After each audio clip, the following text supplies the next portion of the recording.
Hi, this is part 4 of the NuTone 2057-2058 rebuild. In part 3, you saw me take this can capacitor off the circuit board, and part 4 is going to deal with how we deal with replacing this. So as a quick review, this is a multi-section can capacitor. There are the equivalent of 4 capacitors built inside this aluminum can.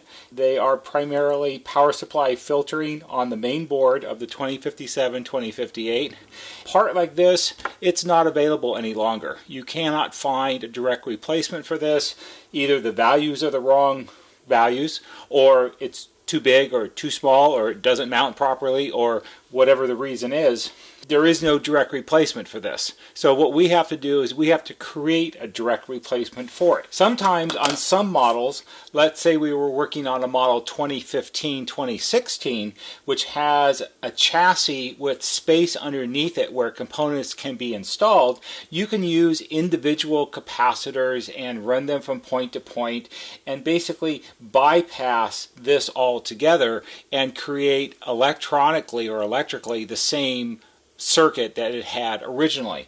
On the 2057-2058, because of the way it's constructed and designed, there is no extra space to add individual capacitors. The only space we have to replicate this is the space that it was originally in. So the easiest way to do that is to open this up, rip the guts out of it, and replace it with individual capacitors, and then seal it back up and mount it back on the board. And that's what we're going to do. So this one can, which has the equivalent of 4 capacitors built into it, is going to be replaced by these 4 capacitors here, which are going to get mounted inside the can. So I'm going to sort of show you as much as I can how we're going to do that. So the first thing we need to think about is the outside of the can is aluminum.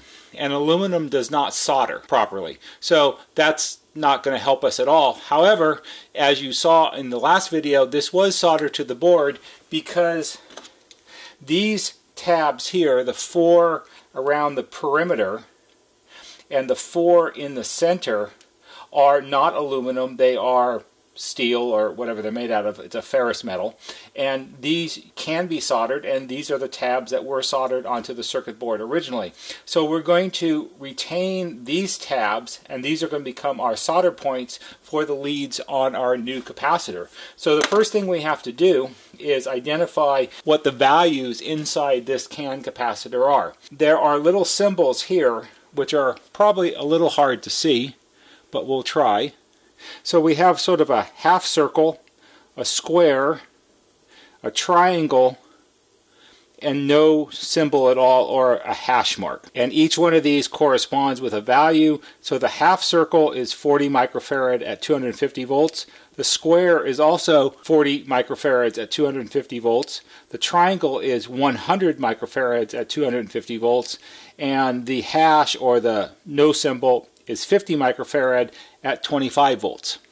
Now, some of these values, these are old-fashioned, old-school values, which are sometimes hard to find nowadays. And for instance, you're not going to readily find any kind of modern selection in a 40 microfarad capacitor.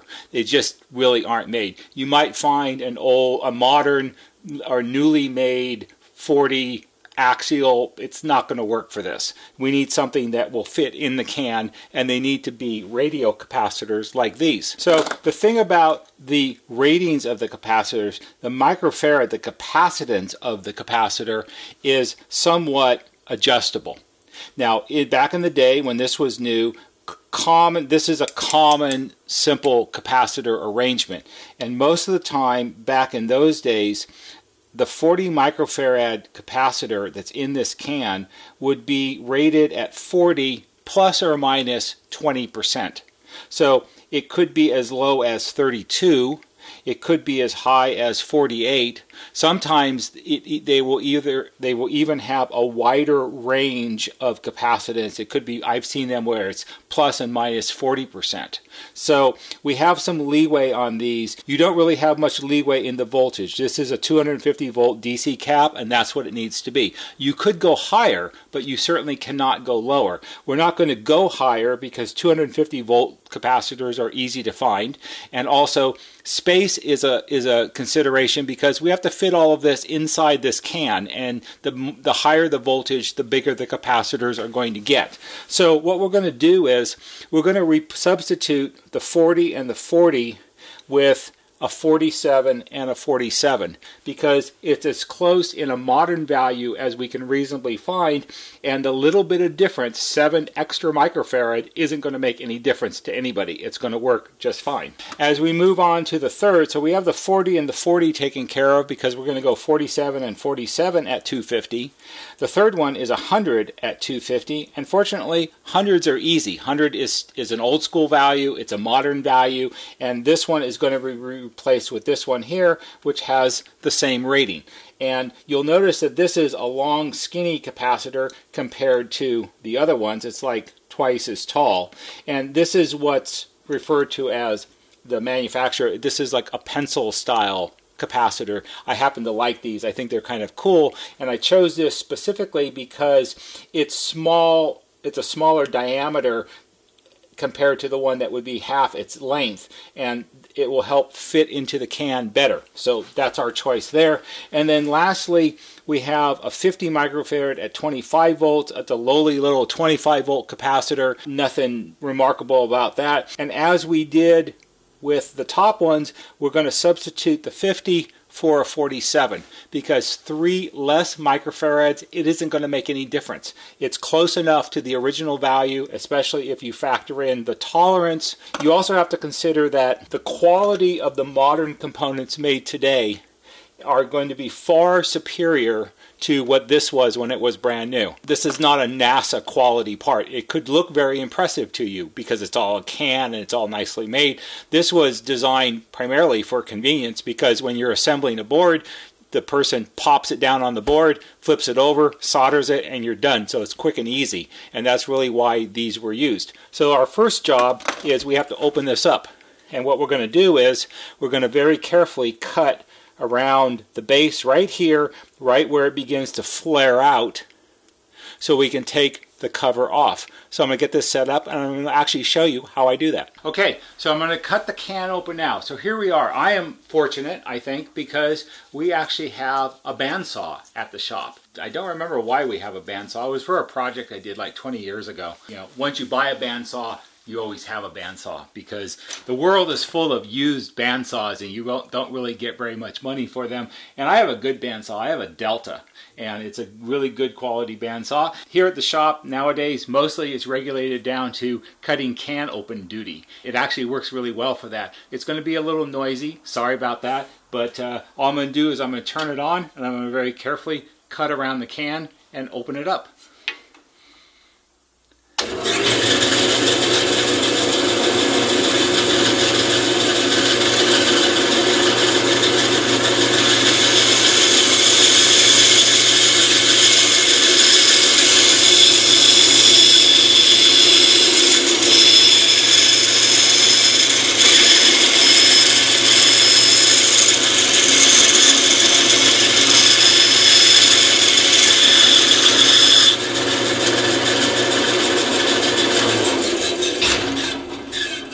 How's that for easy? Probably the only time you ever get to see that. There are other ways. So you can see what I did was I made a cut all the way around right at the base where it begins to flare out, and that's where I normally will cut it, and now we're going to open it up. There are other ways you can do this. If you have a Dremel tool with a cutting wheel, you can carefully do it that way. I suppose if you had a hacksaw blade, you could very carefully hacksaw blade it and go around and around and around. I'm just lucky that I have a bandsaw, and that comes in really handy. So let's go back to the workbench and I'll show you what's inside. Okay, we're back at the workbench. So I'm going to open this up, I'm going to pull the can off, and I'm wearing gloves because there's all kinds of, it's going to be moist and squishy inside. Also, I should tell you that these smell really bad sometimes when you open them up. Usually I do this outside, but for you guys today, I'm going to do this here. So we slide the can off. Oh, one thing before we slide the can off. What I like to do is make a little index mark. Little red mark on the base, little red mark on the can. Like that. Because when you put the lid back on, you want to line it up so the cut matches and all of that when we seal it back up. It just makes it easier. Sometimes this one turned out really well. Sometimes the cut will be a little crooked and it doesn't always end up where it started. It doesn't make any difference because we're going to cover it up. But if you put a mark on it, it's easier to line it back up. So we'll take the lid off. And this one's actually not too bad inside. And I'll show you what it is. So we have sort of a cardboard, it's like a shim that was fit around it, and the idea of that is so it doesn't vibrate or move around inside the can. There's actually another one inside the can itself, and we're going to take that out because we need all the room we can get. We don't have an abundance of room in here. It's like packing 9 people into a 2-bedroom apartment. You know, it's not going to be easy.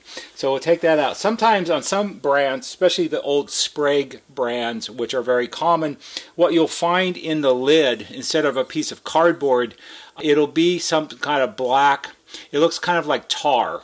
And it's some kind of tar or asphalty material or whatever it is, and it gets really, really hard in there. But fortunately, it doesn't really bond to the aluminum very well. It's just a filler, so when they squish it down inside, it doesn't move around. And what you do with those is you take a larger flat screwdriver and you can kind of break it and chisel it away, and it'll pop off and break into pieces, and then you dump it out and you're good to go. So we'll do that.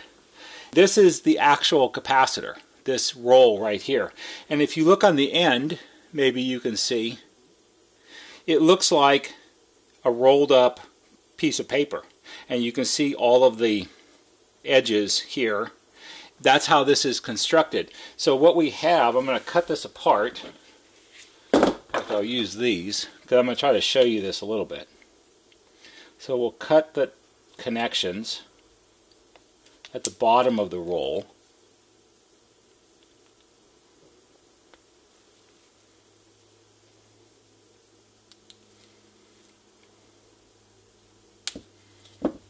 And we'll look at the base in a minute. So here's our capacitor roll. And what you're looking at here there are actually 5 individual connections, because every capacitor, here's one of the modern ones we're going to put in, they always have 2 leads. One lead, the long one, is a plus, and the other short lead is the negative, the minus. So we've got positive and negative. We have the same thing here. We have an outer lead right here on the edge of the roll, right here. This is our negative, and we know it's a negative because on the outside of the can it says can common negative. So this terminal right here is the negative terminal for all 4 of the capacitors in the roll. One of these leads and this make up a capacitor. One of these leads and this makes up the second one. This one and the negative makes up the third, and this one make up the fourth. What this is mostly is, see if we can do this here, and this is not smell-o-vision. If it was, you would know this smells really nasty, and that's how they are sometimes. So if we open this up, we can actually unroll it. And this is really, really, really long. Okay, so we unrolled it, and here's this strip right here. That's our negative. You can see how it has these little diagonal hash marks in it. That's where it's bonded to the piece of aluminum right here. This gray stuff is aluminum. The way you look at this is like an electronic jelly roll.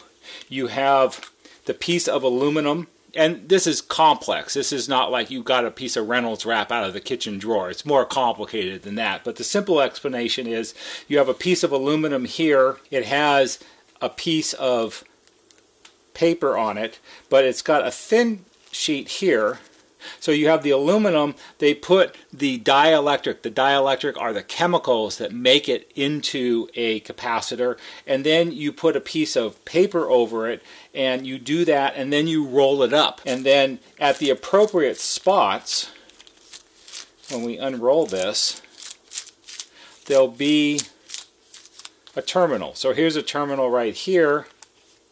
This is one of our positive terminals, and if we tear this away, you'll see that there's actually two strips.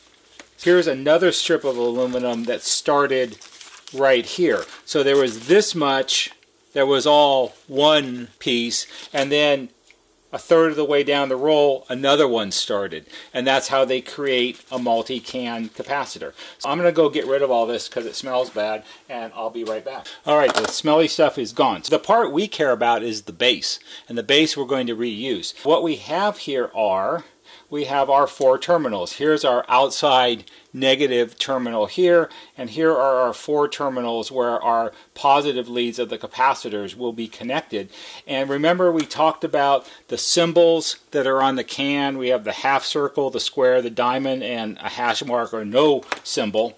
Well, if you look on the bottom of the base, you'll see next to the 4 tabs around the center, we have matching symbols. This one is a half circle, this one is the square, this one is the triangle, and this one has no mark at all, so that's the blank or the hash mark.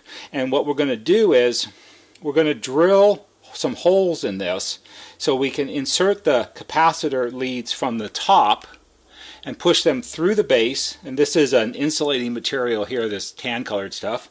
And so we'll push them through the base here next to the tab and out here on the outside edge, and then we will solder the leads to the correct individual terminals on the bottom side. This is commonly referred to as restuffing a capacitor. So now I'm going to drill some holes. So I'll be right back. Okay, I'm back. What you can see here now, if you look at the base, all of a sudden the base has holes in it. 4 holes in the center, 1, 2, 3, 4, and 4 holes on the outside, 1, 2, 3, 4. And this is where our capacitor leads are going to go through to the underside of the base. So remember our legend here, the half circle is 40 at 250, and so we're going to install a 47 at 250. That's the half circle. You always want to make sure, if you get it wrong, you're going to have a problem. So this one, this lead here is the half circle. So if we flip it over, it's this one. So the long lead goes in there, and the short lead goes on the outside. And you very carefully wiggle it down in place like that, so it's straight, because workmanship counts. And then you have to hold it. And what we're going to do is, like that. And of course, this is harder to do on camera than it is to do if I wasn't making a video. We're going to clip one lead, the negative lead, off a little bit because it's a little long. And we're going to fold it over next to the outer ring so it lies flat against it, like that. And then the long one, which has to attach to this pin right here, we're going to wrap it. It's not good enough just to lean it up next to it and solder it. There is a rule when you work with electronics, and there's a rule about soldering that I was taught a long time ago, which is solder is not structural. Solder should not ever be used to hold anything together on its own. You need some kind of mechanical connection, and then you solder it, because solder will crack and so forth over time, and if that's the only thing holding your lead in place, you're going to have a problem. So what we're going to do is we're going to take this, the positive lead here, and we'll use our needle nose pliers, and we're going to carefully bend it and wrap it around the terminal, trying to get it as flat as we can. And this whole process to do this, if I wasn't making a video, doesn't really take that long. But when you make a video, everything takes longer. So now our capacitor is held in place. And what I like to do is I like to solder each one as I go, so then it's actually held in place and we're not going to have a problem with things moving around. It's going to be a little hard to show you the actual soldering, but we'll do the best we can. So the best way to do that is we're going to sit it in upside down in the can to hold it, because it makes a nice base because it fits on it really well. And now we're going to solder it. Now maybe you'll be able to see. The one lead, the negative lead of our new capacitor is right here. And you can see it folded over. And the positive lead is right here on this one. And if I turn it, whoops, yeah. If I turn it, it's hard to do when you're looking at the camera. It's this one right here. But I have to turn it this way because I actually have to solder it and I have to be able to see it properly. So I'm going to do this one first, then I'll turn it a little more, and then I'll do this one. So what I'm going to do is, I've got my Heiko 951, I'm sorry, it's a Heiko FX 951, and it's a soldering station that has interchangeable tips. As an example, this is the normal tip that I use. It's a small chisel tip. But for this step, we're going to use this one instead. You can see it's like 4 times the size. And the reason you use that is because you need the extra thermal capability or the thermal mass of a big soldering iron tip like this, because you're heating up a lot of metal here. You've got the lead, you've got the solderable ring here, and you also have all of the aluminum. And as we all know, aluminum conducts heat really well. That's why your fried eggs in the morning turn out so well. So we need more thermal mass, so we're going to use a big, giant, heavy tip on it, because that will make it work better. Basically, all I'm going to do is hold it in place and let it heat up and flow some solder. It's not really that hard.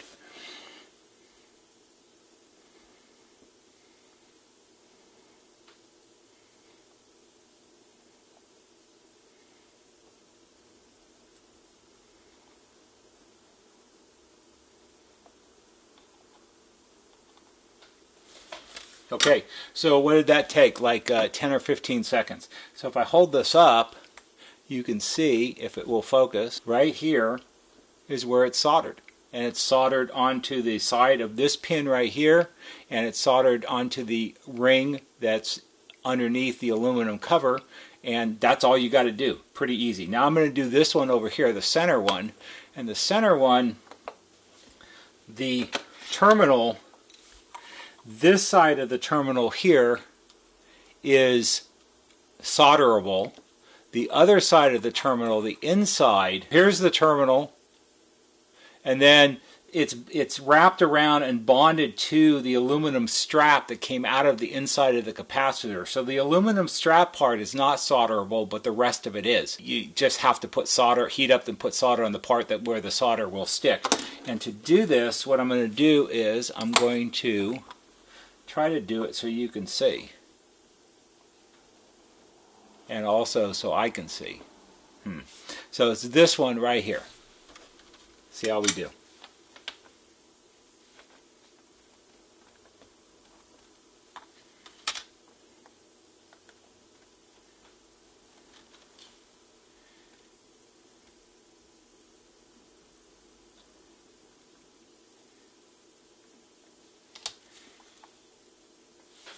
Okay, so that was pretty good. If you look right there, or right here, you can see the shiny solder.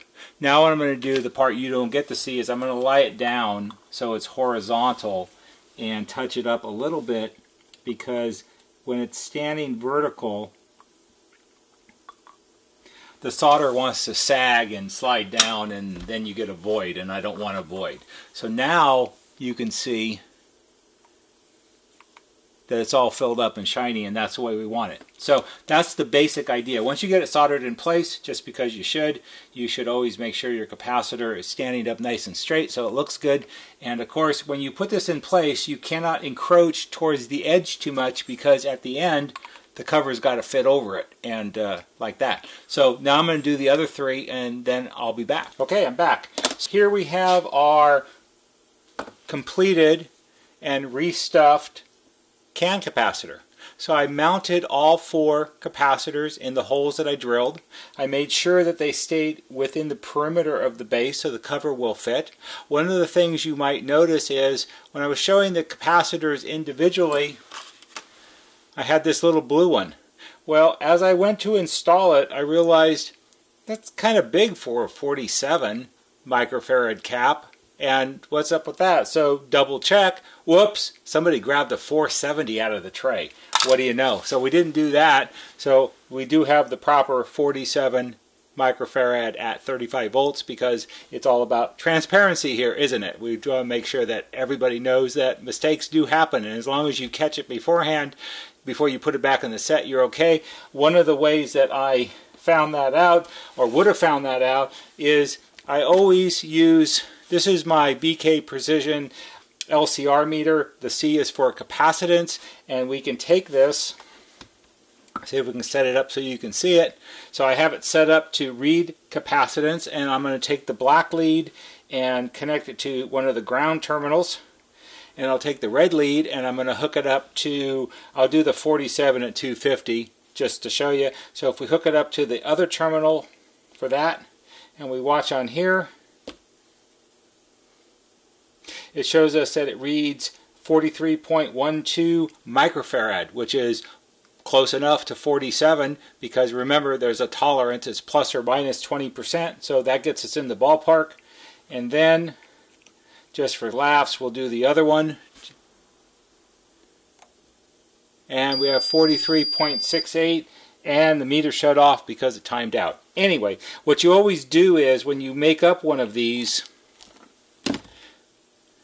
before you put it back in the can and seal it up, you always take your LCR meter and check the terminals on the bottom against the legend on the can to make sure you've got everything in the right spot, because there's nothing worse, especially on a model like the 2057. Can you imagine that if you had two of these backwards and you went through all the trouble to make this up, you put it back in the board, you put the board back in the chassis, you reassemble the whole thing, and you turn it on and it doesn't work, or there's a problem because you got two of them mixed up. You always have to check. So now the next thing we're going to do is you have to seal this back up and put it back in the can, and that's what we're going to do now. And the way I like to do this is, first we're going to use a little electrical tape, and this is just some random small size tape that I have on the bench from who knows where. And we'll take this, and if you remember, we made our index mark, and we're going to line the can back up so it sits properly. Oops. Like that. And we'll just kind of hold it in place like that. And we're going to wrap it with some tape to start. And this is just really to hold the can on. And if you can, pull the tape a little bit to stretch it, because that'll make it hold the can together even better. So I usually just go around it once or twice, and we'll cut it off. And it's just to hold the can together for right now. We would never put it back in a set like this, because you know the tape's going to dry out over time, it's going to fall off, and the can will be loose. So what we have to hold it on permanently is a really big piece of large diameter heat shrink tubing. One of my favorite things to have. So we'll put the heat shrink tubing over the can. Usually I take it right down to the bottom of the base. We'll get our hot air. So this is a good use if you have a hot air station. This is the business end of my Heiko 850D, and it's good for doing, it's really for working on surface mount components, but in a pinch it works as a really good heat gun. And we'll let it heat up here. It gets hot pretty fast. We're up to 475 degrees already. Waiting. Alright, 600 degrees and climbing. So now, we've got hot air coming out of the tip. All we have to do is that, and we'll do the other edge first. And it will shrink around the can like that. And you want to make sure you keep your fingers out of the way. Hot air temperature out of the end of the gun right now, 741 degrees Fahrenheit, so it's pretty hot. If you go around the base, it will shrink to the flare And then we'll just do the body of it a little bit.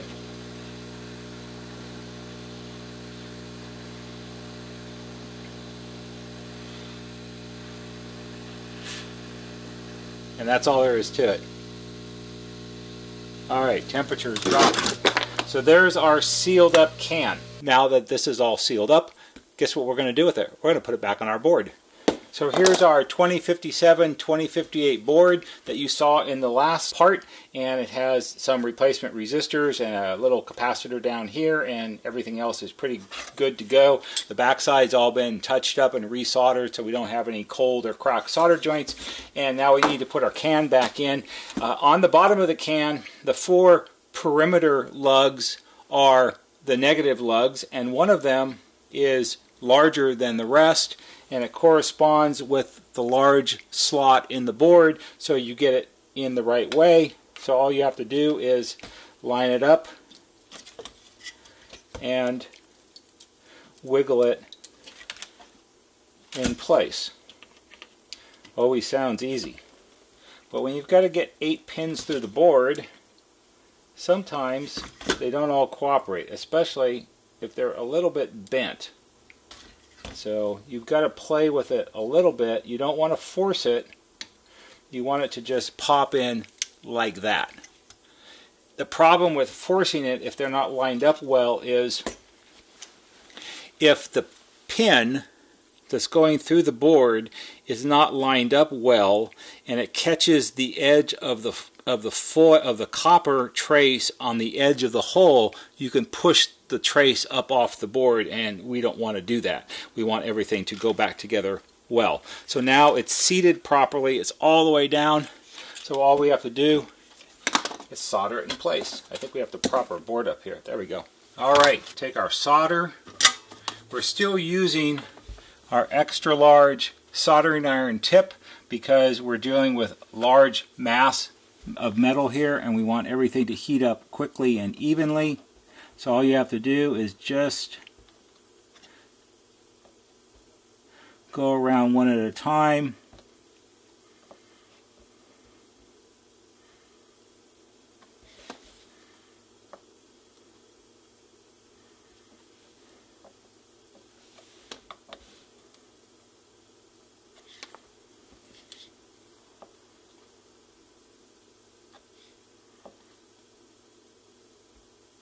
I usually do the biggest one last. Don't know why. Just the way I do it. Like that. Back in place. All soldered in. Ready to go. So that's how you restuff a can capacitor on a NuTone 2057-2058. It's back in place. The nice thing about this, and this isn't the only model that has something like this. There are other earlier models that have can capacitors. There are later models that have can capacitors. There are solid state models that have can capacitors. In particular, the 2090, 2091, and 2540, 2541, they have can capacitors. And while you have more space inside the unit, and you could in theory put individual capacitors, it looks messy. I rebuilt one recently where, very similar to this, 4 capacitors, they put them all on the board without the can and they're all flopping around, and it just was ugly and wrong. So I took it all apart and fixed it when I rebuilt the set. When you do it like this, you pretty much are maintaining, for the most part, a pretty factory look to the whole thing. I don't think anybody would get too upset about the heat shrink tubing. You know, it didn't come that way when it was new, but it's easily reversible. It's not a permanent change.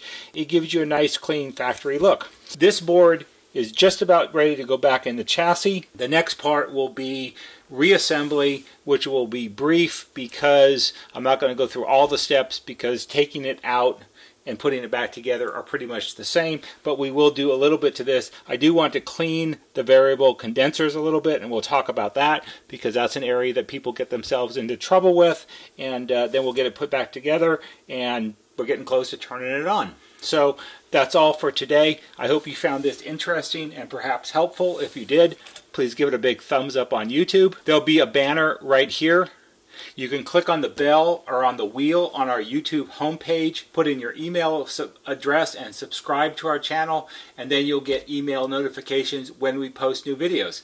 That's all for today. This video won't come out until after New Year's. Happy New Year. See you in 2018.